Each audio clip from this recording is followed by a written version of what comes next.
Tell me wind and rain, you're some kind of butterfly.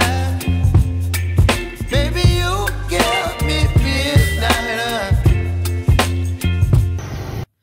Hello বন্ধুরা, welcome back to my channel. তো চলে এসেছি আবার একটি নতুন ভিডিও নিয়ে। তো ভিডিওটাই হচ্ছে আমাদের পাতালেশ্বর মন্দির। তো চলো ভিতরে যাওয়া যাক। তো এই হচ্ছে আমাদের সেই পাতালেশ্বর মন্দিরের ফ্রন্ট গেট। তো আমরা এখন ভিতর দিকে প্রবেশ করছি। তো তোমরাও দেখতে থাকো ভিডিওটা, পুরো ভিডিওটা দেখো, স্কিপ না করে। তো চলো আমরা ভিতর দিকে প্রবেশ করে গেছি। তো আমাদের ভিতরের যে প্রবেশ পথ সেটা তো খুবই সুন্দর, এবং এখানকার যে গাছগুলো লাগানো হয়েছে, ফুল গাছ ও বিভিন্ন যে গাছগুলি আছে, তো আমাদের তো খুবই সুন্দর লাগছে এই জায়গাটি দেখতে। তো চলো ভিডিওটির সঙ্গে থাকো এবং পুরো ভিডিওটি দেখতে থাকো। তো আমরা ঢুকতেই প্রথমে দেখলাম চারিদিকে বাঁশ টাস পড়ে। এই বাঁশটি কেন রাখা হয়েছে, কিসের জন্যে, এবং এইখানটায় যেই মানে শিবরাত্রির পুজোটি হয় কবে আছে এবং কী হবে না হবে, টোটাল জিনিসটি আমি বলবো। তো ভিডিওটি দেখতে থাকো, আমি এই কথাগুলি তোমাদেরকে বলবো। তো চলো। তো আজকে আমরা এসেছি হচ্ছে সেই পাতালেশ্বরের মন্দিরে। তো তোমাদেরকে একটা নতুন ভিডিও নিয়ে। সেই পাতালেশ্বরের মন্দিরটি হলো আমাদের বহরমপুরের কাশিমবাজার অঞ্চলে। তো এই পাতালেশ্বর মন্দিরটি আমাদের সবারই কাছে খুব কাছের, যেহেতু আমরা এখানটায় অনেকজনাই আসি এবং টাইম কাটাই। তো এইখানে এলে টাইমের পর টাইম চলে যায়, আমরা ঠিক বুঝতেও পারি না। তো এখানে যে গাছগুলি দেখছো, এগুলো সব আবার নতুন করে লাগানো হয়েছে। আর এই যে গাছগুলো, এগুলো বহুদিন আগেকার।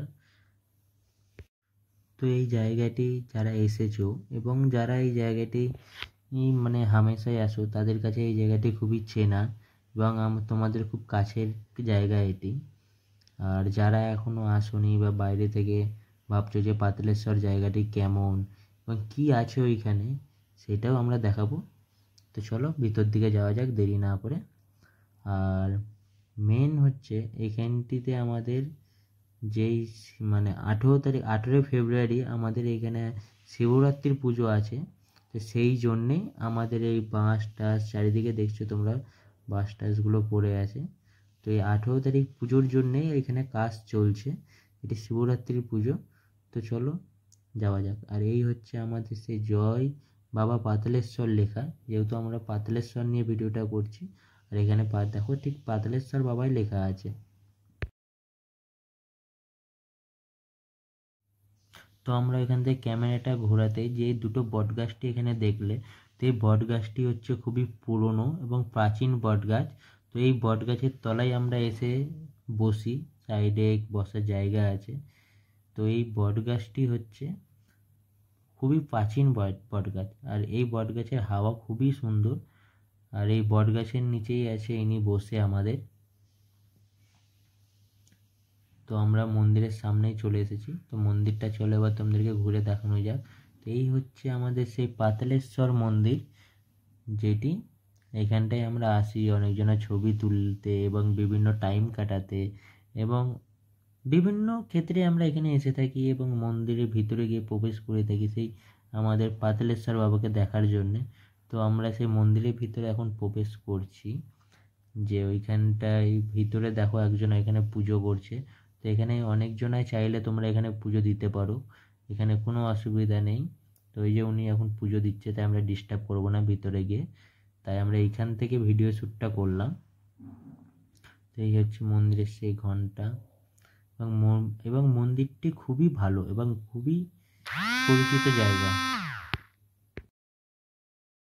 আমাদের এখানে ভোলেনাথ দাঁড়িয়ে ছিল, তোমরা দেখতেই পেলে। আর এইখানে যারা বসে আছে ইনারা এখানটায় প্রত্যেক দিনই কম বেশি আসেন এবং খোল কীর্তন করেন এবং গান করেন, ওরা নিজেদের হরিনাম জপ করেন। এখানে এরকম তোমরা সকালবেলা এলে দেখতেই পাবে। আর এইখানে একটি মন্দির আছে, মন্দিরটি তোমরা দেখতে পাচ্ছ। তো চলো বাদ বাকিটা তোমাদেরকে ঘুরে দেখাই। তো এই হচ্ছে সেই ধাপি যেখানটায় আমরা এসে বসি, আর এই হচ্ছে সেই বট গাছ, যেটি গরমের দিনেও ঠান্ডা হাওয়া বয়। এবং মন্দিরের চূড়াটা তো তোমরা কম বেশি দেখতেই পেলে। তো আমরা এখন যাব পাতালেশ্বর ঘাটের দিকে। তো এই ঘাটটির নাম তোমরা অনেকেই জানো, তো যারা জানো তারা আমাকে কমেন্ট করে জানাও। আর যারা জানো না তারা লাইক করো ভিডিওটি। তো চলো ঘাটের নিচে যাওয়া যাক এবং তোমাদের ঘাটটির কি নাম এবং ঘাটটি কি ঘাট সেটাও আমরা বলা যাক।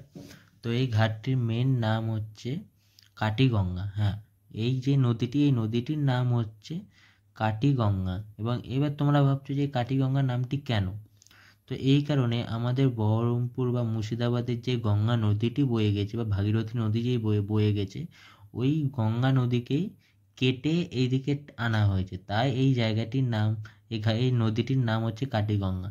তো এইখানেও 12 মাসই জল থাকে, তার কেটে আনা হয়েছে বলে এই নয় যে এই মাসে জল থাকে তো থাকে না, তো এখানে 12 মাসই জল থাকে। তো এই হচ্ছে আমাদের সেই নদীর ভিউ। তো এই নদীর ওপারটাও তোমরা বেশ ভালো দেখতে পাচ্ছ, যে ওইদিকে অনেক প্রচুর গাছ লাগানো আছে। আর এই জায়গাটি ভিউটা দেখো এই জলের, তো খুবই ভালো লাগছে। আর সকালবেলায় সূর্যটাও বেশ ভালো উঠেছে। তো চলো এবার মন্দিরের ভিতর দিকে যাওয়া যাক।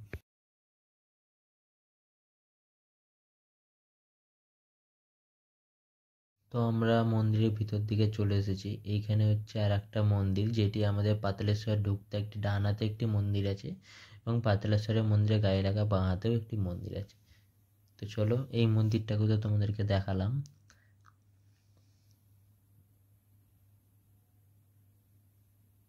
তো আশা করছি তোমাদের ভিডিওগুলো ভালো লাগছে, এবং এই ভিডিওটাও যদি ভালো লেগে থাকে অবশ্যই চ্যানেলটি লাইক করো, সাবস্ক্রাইব করো এবং কমেন্ট করো। আর অবশ্যই যারা ভিডিওটি দেখছো 18 তারিখ শিবরাত্রির দিন কিন্তু তোমরা অবশ্যই এসো, কারণ এই জায়গাটি দেখতে অরিজিনালি খুব মজা লাগবে সেদিন। কারণ এই জায়গাটি যে হারে সাজানো হবে মন্দিরটিকে, ও যারা আসো বা জানো বহরমপুরের বাসিন্দা তারা তো জানো যে এই জায়গাটি কেমন। আর অনেক জনেরই দেখতে হবে ফেসবুক এবং আদার্স মিডিয়া, মানে সোশ্যাল মিডিয়াতে, তো এই জায়গাটি কেমনভাবে সাজানো হয় প্রায়জনের মোবাইলেই আমাদের এই জায়গার ছবি দেখতে পাবে। তো চলো আমাদের এই মন্দিরের পাশে আরেকটি ঘাট আছে, সেটাও তোমাদেরকে দেখানো যাক।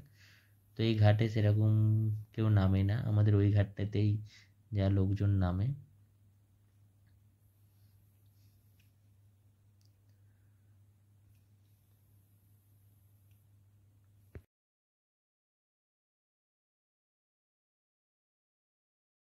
তো ফাইনালি গাইজ আমরা কটা ফটোশুটও করে নিলাম এখানটায় এসে। অনেকদিন পর ওয়েদার ভালো পেলাম এবং আমাদের আসাও হয় না, সকালবেলা উঠাও হয় না, তো হঠাৎ করে আজকে বাড়ি থেকে চলে এলাম।